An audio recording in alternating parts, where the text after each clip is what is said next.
একজন রাসূলের নাম হযরতে দাউদ আলাইহিস সালাম। আমার আল্লাহ তার উপরে জবুর নাজিল করেছিলেন। আহা, জবুর আল্লাহ নাজিল করেছিলেন দাউদ আলাইহিস সালামের উপরে।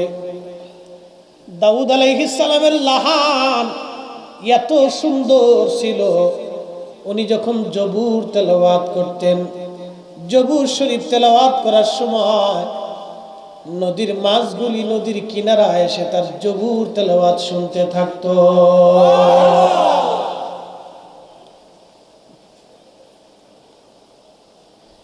এত সুন্দর লাহান আল্লাহ দাউদকে দিয়েছিলেন। জবুর শরীফ যখন তেলাওয়াত করতেন হযরত দাউদ, এতই সুন্দর লাহান, এতই সুন্দর কণ্ঠ। হযরত জবুর আলাইহিস সালাম, হযরত দাউদ আলাইহিস সালাম পবিত্র জবুর শরীফ যখন পড়তেন, আকাশের পাখিরা গাছের ডালে ডালে তারা বসে থাকতো। বনের পশু পাখিগুলি এসে কাতার দিয়ে বসে বসে জবুর শুনতো। কোন কোন বর্ণনার ভিতরে আসে জবুর শুনতে শুনতে পশুরা পর্যন্ত কলিজা ফেটে মারা যাইতো। আল্লাহর ভয়ে চিৎকার মেরে জোরে বলবেন কি সুবহানাল্লাহ। জবুর শরীফ তেলাওয়াত করতেন দাউদ আলাইহিস সালাম। এত সুন্দর লাহান আল্লাহ দিয়েছিলেন। সুবহানাল্লাহ কি বাড়ি যাইয়া সুবহানাল্লাহ। আচ্ছা একটু কথা বলি তো, যার তেলাওয়াত শুনে, লাহান শুনে, কণ্ঠ শুনে পশুরা পর্যন্ত মরে যাইত, জায়গা ছাড়তো না। কথা বুঝেন নাই মনে হয়? পশুরা মরে যাইত, জায়গা ছাড়তো না, শুনতে শুনতে মারা যাইত। ওই লাহানে, ওই জবুর তেলাওয়াতের ধাক্কা সহ্য করতে না পেরে কলিজা ফেটে মারা যাইত। এত সুন্দর লাহান আল্লাহ দিয়েছিল। নবীর লাহান যদি এটা হয়, তাহলে এবার বলেন তো আমাদের নবীর লাহানটা কেমন ছিল? না হয় নাই? আরো জোরে, আরো জোরে। জান্নাতে আমার নবীজির তেলাওয়াত করবে, নবীজির তেলাওয়াত শুনে কোটি কোটি বছর পার হয়ে যাবে। তাহলে আল্লাহর লাহান কেমন, কত সুন্দর! এই সুন্দরের কোনো শেষ আছে? দুনিয়ার এক সাধারণ গানের জন্য পাগল হয়ে যায়, দুনিয়ার কণ্ঠের জন্য পাগল হয়ে যায়, কিন্তু আমার আল্লাহ পাক দাউদ আলাইহিস সালামকে এমন সুন্দর লাহান দিলেন। আমাদের কত গায়করা গান গায়, কত কবিরা কবিতা গায়, কত সুন্দর সুন্দর গান আমাদের দেশে আছে, দেশাত্মবোধক গান। মাঝি বায়া যাও রে ও অকুল দরিয়ার মাঝে, আমার ভাঙা নায়রে মাঝি বায়া যাও রে। এই যে ভাটিয়ালি টান, টান দিলে আপনাদের কলজের ভিতরে ধাক্কা লাগে। কি কথা করলে? তার মানে বোঝা গেল সুর এটা আলাদা জিনিস, এটা আল্লাহ প্রদত্ত একটা নিয়ামত। কথা কোন ঠিক কিনা? এটা আল্লাহ প্রদত্ত একটা নিয়ামত।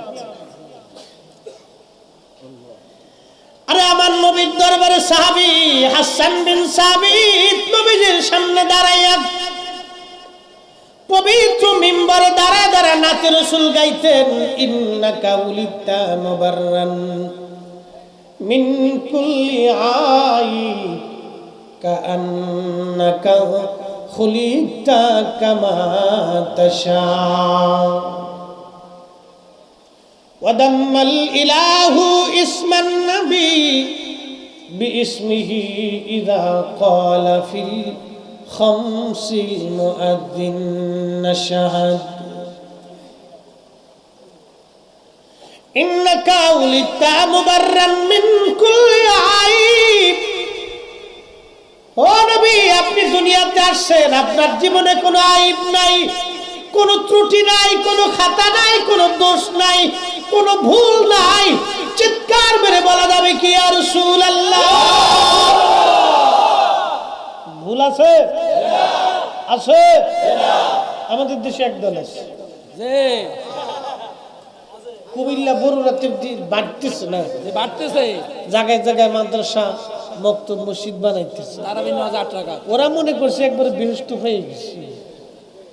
তারাবির নামাজ 12 রাকাত ছিল, ওরা 8 রাকাত বানায়, 20 টাকাত ছিল, ওরা 8 টাকাত বানায় 12 রাকাত চুরি করে দিচ্ছে।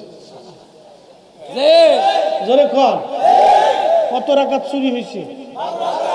12 রাকাত। মসজিদে জুতা চোর আর নামাজ চোরের মধ্যে তফাৎ আছে?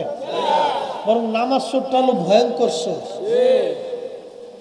জুতা গেলে জুতা পাবেন, কিন্তু মাহে রমজানের এক রাকাত নামাজ চলে গেলে আর কোনোদিন পাবেন না। ভয়ঙ্কর চোর। এই জাতের মৌলবীরা বলে নবীজির জীবনে ভুল হইতো। High high high. 1450 বছর আগে সাহাবী বলেন ইন্নাকা উলিতা মুবাররান মিন কুল্লি আইব। ওগো নবীজি, আপনার জীবনে কোনো ভুল নাই গো নবী, কোনো দোষ নাই, ত্রুটি নাই। যার কারণে আমার আল্লাহ বললেন মাইয়ুতির রাসূলা ফাকাদ আতা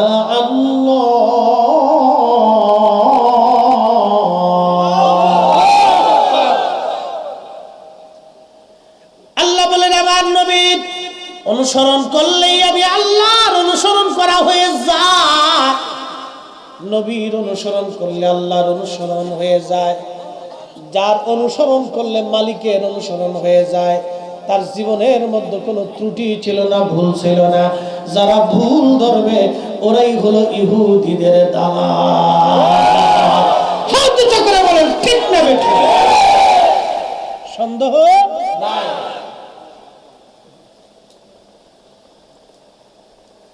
কান্নাকা খুলিকতা কামা তাশা। কি মারিফতের কথা! হাসান বিন সাবিত বলেন হুজুর, আপনার এই সুরতি অবয়ব তৈরি করার আগে আমার মালিক আমার আল্লাহ আপনার সাথে পরামর্শ করে নিয়েছিল। তোরা দেখে যা আমেনা মায়ের কোলে, তোরা দেখে যা আমেনা মায়ের কোলে, সেথা পূর্ণিমারি চাঁদ দোলে, তোরা দেখে যা আমেনা মায়ের কোলে। সন্দেহ আছে? ও মুসলমান, মনোযোগ লাগা। এরপরে নবীজিকে হাসান বিন সাবিত বললেন ইয়া রাসূলুল্লাহি, নবী গো, কান্নাকা খুলিকতা কামা তাশা। কোনো সুরত তৈরি করার আগে আল্লাহ পরামর্শ করেছিল আপনি নবীর সাথে। ওয়াদাম্মাল ইলাহু ইসমান নবী বিইসমিহি ইযা ক্বালা ফিল খামসিল মুয়াজ্জিন আশহাদ। আপনার নামকে আল্লাহ কেমন করে সমুন্নত করেছে। প্রতি জায়গায় আপনি নবীর নাম আল্লাহ দিয়েছে। আজানে দিয়েছে, একামতে দিয়েছে, তাশাহুদে দিয়েছে, খুতবায় দিয়েছে, কোরআনে দিয়েছে। এমন কোন জায়গা নাই আল্লাহর নামের পাশে আপনি নবীর নাম লেখা না আছে। জোরে বলা যাবে কি মারহাবা।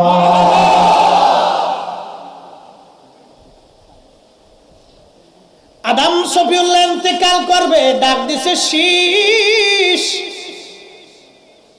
আদম সফিউল্লাহর বেটা শীষ নবী করেছিলেন আমার আল্লাহ, শীষ আমার ওসিয়ত শুনিয়া যাও। বলেন আব্বাজান কি ওসিয়ত? শীষ রে, একটা জিকির তুমি অধিক পরিমাণে করবে, লা ইলাহা ইল্লাল্লাহ। শীষ বলেন আব্বাজান আপনার কথা মেনে নিলাম। এরপর আরেকটা জিকির তুমি করবে, মুহাম্মাদুর রাসূলুল্লাহ সাল্লাল্লাহু আলাইহি ওয়াসাল্লাম। সেই ডেকে বলল আব্বাজান লা ইলাহা ইল্লাল্লাহ তো বুঝলাম, কিন্তু পরের অংশটা কেন বললেন? বলে বাবা শীষে শোন, আমি আদম যখন জান্নাতের মধ্যে ছিলাম, জান্নাতের গম্বুজে গম্বুজে, জান্নাতের ঘরে ঘরে, দেওয়ালে দেওয়ালে, জান্নাতের ইটে ইটে, জান্নাতের প্রত্যেকটা পাথরে আর পাথরে, গাছের পাতায় আর পাতায় আমি আদম শফিউল্লাহ এই নাম আল্লাহ নামের পাশে লেখা দেখেছি। চিৎকার মেরে বলা যাবে কি আল্লাহু আকবার। তুমি মোদের আশার আলো, তাই তো তোমায় বাসি ভালো বলেন। তুমি মোদের আশা, তাই তো তোমায় বাসি।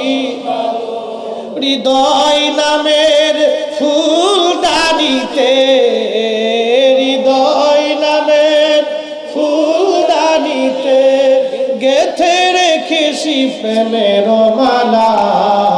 ইয়া রাসূলুল্লাহ ইয়া হাবিবাল্লাহ, ইয়া রাসূলুল্লাহ ইয়া রাসূলুল্লাহ। কষ্ট হয়? হ্যাঁ বরুরার মুসলমান, মাইকের আওয়াজ যেখানেই যাক না কেন, মা বোনেরা গভীর মনোযোগ দিয়ে শুনে যাবেন। কথাগুলি বড় দামি। ওয়াশাক্কালাহু লিউদিল্লাহু ফাযুল আরশি মাহমুদুন ওয়া হাদা মুহাম্মদ। হাসান বিন সাবিত বলে, ইয়া রাসূলুল্লাহ ইয়া হাবিবাল্লাহ, নবী গো আপনি নবীজির নাম আমার আল্লাহ মুহাম্মদ রেখেছে। আল্লাহর একটা নাম আছে মাহমুদ, আরশের অধিপতি আল্লাহর একটা সিফাতি নাম আছে মাহমুদ। এই মাহমুদ শব্দ থেকে আমার আল্লাহ আপনি নবীর নাম রেখেছে মুহাম্মদ সাল্লাল্লাহু আলাইহি ওয়াসাল্লাম। একবার জোরে বলা যাবে কি মারহাবা।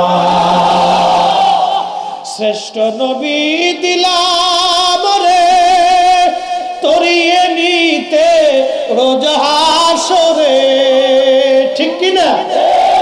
শ্রেষ্ঠ নবী দিলাম রে তরিয়ে নিতে রোজ হাসরে, পথ না ভুলি তাই তো দিলে পাক কুরআনের বাণী। খুদা তোমার মেহেরবানি, সুন্দর ফুল সুন্দর ফল মিঠা খুদা তোমার মেহেরবানি। এ মুসলমান,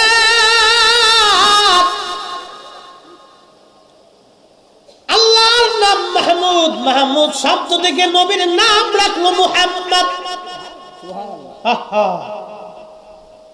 কি দামি কথা, কি মজবুত কথা। এবার আপনারা বলেন, আল্লাহ যার নাম রাখে, আল্লাহর পরেই যার মর্যাদা, আল্লাহর পরেই যার উপরে ঈমান আনতে হবে, আল্লাহর পরেই যাকে মানতে হবে, আল্লাহর পরেই যিনি ইজ্জতওয়ালা, আল্লাহর পরেই যিনি মর্যাদাওয়ালা, যিনি মাকামে মাহমুদওয়ালা, যিনি হাবিবুল্লাহ, যিনি সাহেবে কোরআন, সাহেবে জান্নাত, সাহেবে হাউজে কাউসার, ইমামুল মুরসালিন, সৃষ্টির মাথার উপরে যার কদম, যিনি এত বড় ইজ্জতওয়ালা, আল্লাহর পরেই যিনি মর্যাদাওয়ালা, আল্লাহর পরেই যাকে মানতে হবে, তিনি আখিরি নবী, তিনি আখিরি নবী। ওই নবীকে তাজিম করার জন্য, ইজ্জত করার জন্য, দাঁড়িয়ে সালাম দেওয়ার জন্য নতুন করে কোনো দলিলের প্রয়োজন হয় না। আমার নবী নিজেই দলিল। কথা বলেন ঠিক? আমার দেশের ভাইরা দলিল চায়, কা হুজুর দলিল কি? আরে বেটা, কোরআন চুমা দেওয়ার জন্য দলিল লাগে না, কোরআন মাথায় করে হাঁটার জন্য দলিল লাগে না, কোরআনকে ইজ্জত করার জন্য দলিল লাগে না, কারণ কোরআন তো নিজেই ইজ্জতওয়ালা। আমার নবী তাজিম করার জন্য দলিল দরকার নাই, কারণ আমার নবী নিজেই ইজ্জতওয়ালা। আমি দিছি ভোটাভুটি হয়েছিল, ভোটাভুটি করে আমরা দিছি নাকি কর ভোটাভুটি করেছে। এক হুজুরি ওয়াজ করতেছে, আল্লাহ কিয়ামত নবীরে মাকামে মাহমুদ দিবে, তবে আমরা দুরুদের কারণে দিব। কি বুঝলেন আপনি? হুজুর কত বড় হুজুর! ওরে হুজুর, হ্যাঁ সিটের খালি আন্তর্জাতিক মানে সিটে। একটু বুঝেন তো আপনি, উম্মতের দুরুদে নবী বলে মাকামে মাহমুদ পায়, এটা পাগলও তো কয় না। কি কথা কন না কা? সর্বনাশ, কত বড় দুরুদওয়ালা রে! High high high! আর আমরা যখন কই তখন আমরা বেদাতি হয়ে যাই। কি কথা কন না কা? আমরা তখন বেদাতি, মাজার খুঁজারি হয়ে গেছি। হ্যাঁ ভাইজান মুসলমান, খুবই মনোযোগ দেন। এইদিকে লম্বা কথা আর বাড়াবো না, যেহেতু সময় কম, মূল আলোচনায় ফিরে যাব। আলোচনা একটা রাখছিলাম, ভয় করা লাগবে কাকে? আমার নবীর জীবনে কি কোনো ভুল ছিল? তারপর আমার নবীজি কোনোদিন কোনো সময়ের জন্য আল্লাহর একটা হুকুম কোনোদিন ডাইভার্ট করছে না। নবীর জীবনে ভুল নাই, গুনাহ নাই, তারপরও আল্লাহর নবী 100 বার প্রত্যেকদিন ইস্তিগফার করতেন। ভুলের জন্য না, এটা প্রেমের জন্য। কিসের জন্য? নবীর সাথে আল্লাহর প্রেম ছিল, এটা প্রেমের জন্য। নবীর ভুলের জন্য আল্লাহর নবী ইস্তিগফার করেন নাই, উম্মতকে শিখানোর জন্য করতেন। এই জন্য অধিক পরিমাণে আমাদের ইস্তিগফার দরকার। পৃথিবীতে একজন নবী ছিলেন, তার নাম হযরতে ইউনূস আলাইহিস সালাতু ওয়াস সালাম। 4 জন নবীকে আল্লাহ কিতাব দিলেন। 1 নম্বরে হযরতে দাউদ জবুর শরীফ আল্লাহ তাকে দিলেন। 2 নম্বরে হযরত মুসা কালিমুল্লাহ, আমার আল্লাহ তাকে তাওরাত কিতাব দিলেন। 3 নম্বরে ঈসা রূহুল্লাহ, আমার আল্লাহ তাকে ইনজিল দিলেন। 4 নম্বরে রাহমাতুল লিল আলামিন, আমার আল্লাহ তাকে কোরআনুল কারীম আমার আল্লাহ তাকে দিলেন। জোরে বলবেন কি মারহাবা! জোরে বলেন, কোরআন কার কালাম? আল্লাহ। সন্দেহ যদি কেউ করে, ঈমান থাকবে? আল্লাহ বাস করে। লাউ আনজালনা হাযাল কুরআন আলা জাবালিন লারাআইতাহু খাশিয়ান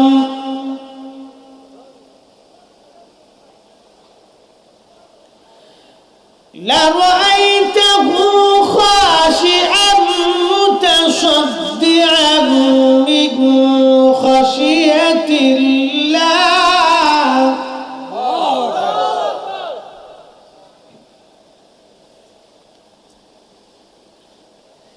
আল্লাহ ডাক দিয়ে বলেন, ওয়ালাউ আন্নাহুম লাউ আনজালনা হাযাল কুরআন আলা জাবাল।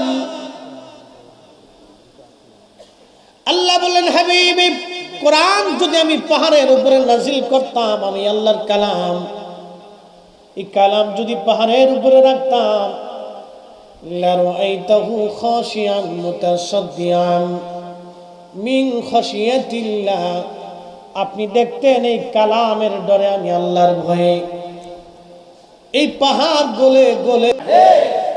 খাজা মাইনুদ্দিন চিশতি আজমেরি সেঞ্চুরি দাওয়াত দিয়েছে, তার এক দাওয়াতে 1 কোটি মানুষ কালেমা পড়েছে। কথা বলেন ঠিক? হুজুর গাউসে পাক মহিউদ্দিন আব্দুল কাদের জিলানী আল বাগদাদি আল হুসাইনি রাহিমাহুল্লাহ দাওয়াত দিয়েছেন। অসংখ্য বেঈমান কালেমা পড়ে মুসলমান হয়েছে, অসংখ্য পথভোলা মানুষ পথের সন্ধান পেয়েছে। কথা বলেন ঠিক কিনা? খাজা বাহাউদ্দিন নাশমান বুখারী, মুজাদ্দিদ আল ফিসানি, সরহিন্দি ফারুকি, শাহজালাল ইয়ামানি মুজাররদি দাওয়াত দিয়েছে, কোটি কোটি মানুষ কালেমা পড়েছে। আল্লাহ কোরআনে বলে ওয়াল তাকুম মিনকুম উম্মাতুন ইয়াদউনা ইলাল খায়রি ওয়া ইয়ামুরুনা বিল মা'রুফি ওয়া ইয়ানহাউনা আনিল মুনকার।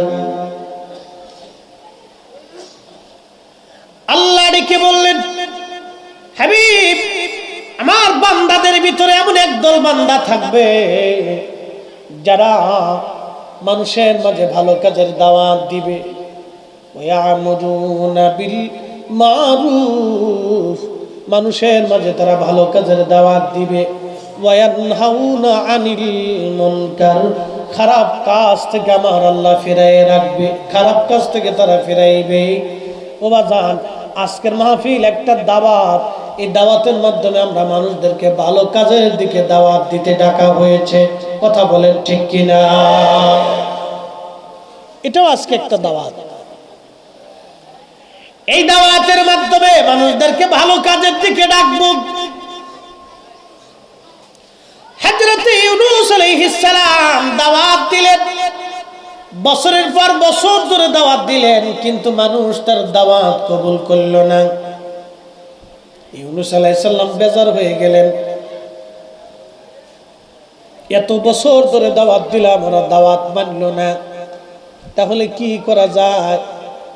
আল্লাহর পয়গম্বর ডাক দিয়ে বলেন, ও নিনওয়াবাসী, তোমরা শোনো গো, আগামী 3 দিন পরে তোমাদের উপর আল্লাহর গজব আসবে। মুখা চলে গেছে, মুখা কি গেছে, কি রাখেছে নাম দিয়েছিল আল্লাহ জানে, মুখা। আমাদের দেশে কারো নাম যদি মুখা হয়ে থাকে তো তার বিপদ আছে। কি বাংলাদেশে কত পাগল আছে দেখেন, ওই রাত্রিবেলা একটা জন্ম নিছে, এটার নাম মুখারাই খেলাইছে। হ্যাঁ, দেখেন পাগল কত কোয়ালিটির আছে। আচ্ছা রাখে রাখে, যার যার ফুলাফালির ব্যাপার হেতাই বুঝুন, মনোযোগ দেন। রাখে লাইছে মুখা। এরপরে আবার আরেকটা বলে আসতেছে, ভারত মহাসাগরের ভিতরে এটা ঘুরপাক খাইতেছে, কোন দিক দূর দিবে তার হিসেব ঠিক নেই। নতুন আরেকটা আসতেছে, ফ্যাবিয়ান না কি যেন আরেকটা নতুন আরেকটা আমদানি হয়েছে আর কি। শোনেন, আল্লাহ আমাদেরকে ভালোবাসে, কিন্তু আমাদের কারণে আল্লাহ আমাদের উপর এগুলি বিপদ চাপায়। কথা কোন ঠিক কিনা? এটা আমাদের ভুলের জন্য। মনোযোগ দেন, মানব জাতির জন্য।